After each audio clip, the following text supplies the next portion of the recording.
नहमदुहु व नुसल्ली अला रसूलिहिल करीम अम्मा बाद फ़ाऊज़ु बिल्लाहि मिनश शैतानिर रजीम बिस्मिल्लाहिर रहमानिर रहीम। तारीख़ आलम बेशुमार नाकाबिल यकीन वाक़यात और अजाइबात से भरी पड़ी है।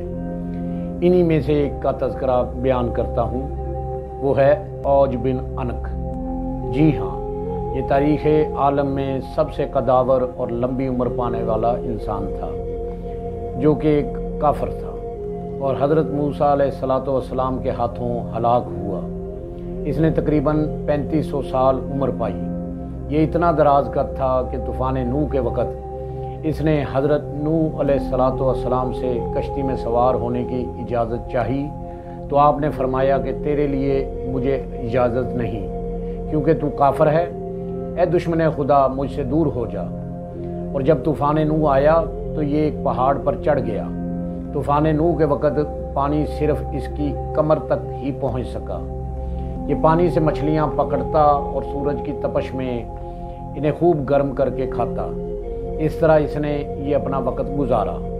औज बिन अनक कौम आद का सबसे कदावर शख्स था और ये हज़रत मूसा अलैहिस्सलाम के ज़माना तक ज़िंदा रहा और आपके हाथों कत्ल हुआ। इसका वाक़या कुछ यूँ है कि जब बनी इसराइल फ़िरौन के गर्क होने के बाद जाकर मिस्र में आबाद हो गई, तो अल्लाह ताला ने हुक्म फरमाया कि अरीहा, जो शाम में वाक़या है, इस मुक़द्दस सरज़मीन पर हिजरत कर जाएं और वहाँ जाकर आबाद हों। उस वक़्त वहाँ 1000 देहात थे जहाँ कनानी जब्बारीन मुकीम थे। अल्लाह ने बनी इसराइल को हुक्म फरमाया, तुम वहाँ चले जाओ, इनसे जहाद करो और इन्हें वहाँ से निकाल कर वहाँ आबाद हो जाओ। अल्लाह पाक ने हज़रत मूसा नबी ना से फरमाया, तुम और तुम्हारी कौम इनकी बड़ी कुव्वत और ताकत के रोब में ना आना और ना ही इनसे खौफ खाना। इस काम में मैं तुम्हारी मदद करूँगा। अल्लाह ने मूसा अलैहिस्सलाम से फरमाया कि अपनी कौम में 12 सरदार मुकर्रर करें और हर बरादरी का अलग-अलग नुमाइंदा हो। शर्त यह कि वो ईमानदार और दयानतदार हो। सारे कबीले की जिम्मेदारी इसके सुपुर्द हो और आप जो अहकाम जारी करें, इनका इजरा इन सरदारों के ज़िम्मा हो। लिहाजा आपने ऐसा ही किया। आपने इन 12 सरदारों को कनान की सरजमीन पर हालात व वाक़यात मालूम करने के लिए भेजा। वापस आकर उन सरदारों ने बताया कि वो बड़े फरबा और कदावर लोगों को देख के आए हैं और इनकी ताकत एक पहाड़ की तरह मालूम होती है। और ये सरदारान इनकी ताकत देखकर घबराए हुए थे। हज़रत मूसा अलैहिस्सलाम ने इन सरदारों से अहद लिया और इनको हुक्म दिया कि इन हालात की खबर अपने कबीले और बरादरी में न देना। लेकिन इन सब ने अहद शिकनी की, सिवाय एक के जो इस अहद पर कायम रहा। इसका नाम था हज़रत कालब बिन युकना।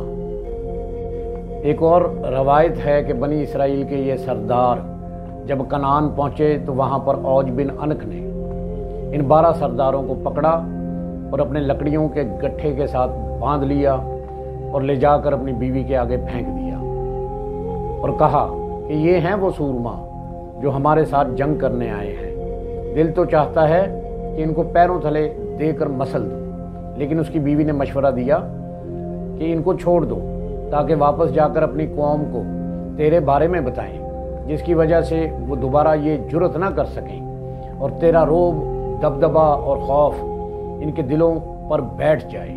ये मशवरा औज बिन अनक को पसंद आया। लिहाजा उसने इन सरदारों को अपनी आस्तीन में छुपाकर खुली जगह जाकर छोड़ दिया ताकि वो वापस अपने मुल्क जा सकें। इन सरदारों ने वापस आकर बताया कि ए नबी अल्लाह, इनके ना सिर्फ कद बड़े हैं बल्कि इनके भगात के फल भी नाकाबिल यकीन हद तक बड़े हैं। अंगूर का एक गुच्छा इतना भारी है कि एक ऊँट उसको बमुश्किल उठा सके। अनार तो इतने बड़े हैं कि एक अनार के छिलका के अंदर हम जैसे 4 से 5 आदमी छुप कर बैठ जाएं। औज बिन अनक की हलाकत। हज़रत मूसा अलैहिस्सलाम ने अल्लाह के हुक्म पर इस कौम की तरफ चढ़ाई और जंग का इरादा फरमाया। आपका लश्कर कई मील पर मुहीत था और इधर औज बिन अनक अपनी कौम का नुमाइंदा बनकर بنی اسرائیل کا معائنہ کرنے کے لیے آیا۔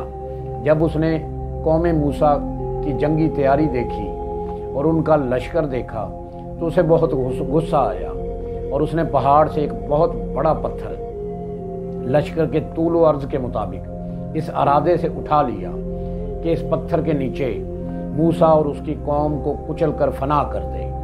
حضرت موسیٰ علیہ السلام کا قد مبارک تقریباً 12 ہاتھ تھا، اور آپ کے عصا مبارک کی لمبائی آپ کے قد کے برابر تھی۔ آپ نے ایک پہاڑی ٹیلے پر کھڑا ہو کر اپنے قد سے 2 گنا اوپر چھلانگ لگا کر اپنے عصا سے اس کافر اوج بن عنق کو ایک زوردار ضرب لگائی، اور یہ ضرب اتنی کوشش کے باوجود صرف اس کے ٹخنے پر لگی، اور وہ ایک بہت بھاری بھرکم پہاڑ کا حصہ اٹھائے ہوئے تھا۔ اس کے قدم ڈگمگائے اور وہ زمین پر گر گیا۔ نیچے بھی پتھریلی زمین تھی، اور اٹھایا ہوا پتھر اس کے سر پر لگا اور وہ چوٹ کی وجہ سے بے ہوش ہو گیا۔ یہ دیکھ کر حضرت موسیٰ علیہ السلام اور ان کی جنگجو قوم نے اس پر دھاوا بول دیا اور اس کو قتل کر دیا۔ اس کا قد اتنا بڑا تھا کہ اس کی ریڑھ کی ہڈی کا دریائے نیل پر پل بنایا گیا، جو عرصہ دراز تک دریا کو عبور کرنے کے کام آتا رہا۔ اس واقعے سے ہمیں یہ سبق حاصل ہوتا ہے کہ اگر اللہ کسی کو طاقت اور قوت عطا کرے تو اس کو مخلوق خدا کی خدمت اور آسانی اور بھلائی کے لیے استعمال کرنا چاہیے، تاکہ دنیا اور آخرت میں اللہ کی رضا حاصل کر کے انسان جنت کے حقدار قرار پائیں۔ اللہ پاک ہمیں حق بات کہنے کی، سننے کی اور اس پر عمل کرنے کی توفیق عطا فرمائے۔ آمین بجاہ نبی الکریم الامین، وآخر دعواہم ان الحمد للہ رب العالمین۔